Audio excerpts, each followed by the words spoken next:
this video, you will learn how to properly install your new Goodyear Assurance Hybrid wiper blade onto 1/4 inch or 3/16 inch side pin wiper arms.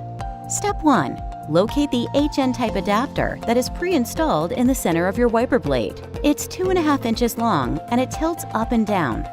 The cap is located on the utmost part of the HN-type adapter, and it has the Goodyear logo stamped on it. Step 2. For 1/4 inch side pin wiper arms, open the HN-type adapter cap.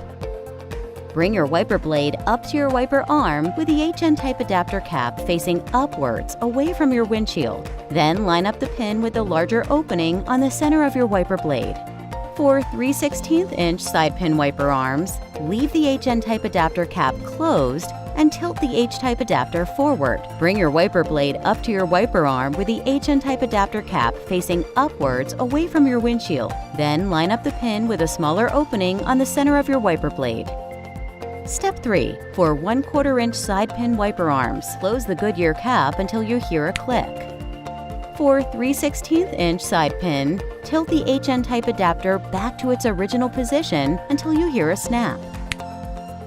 Step 4. Remove the yellow squeegee protector and gently bring the wiper blade onto your windshield to complete the installation. Thank you for choosing Goodyear wiper blades. For further assistance, please visit our website www.goodyearwiperblade.com.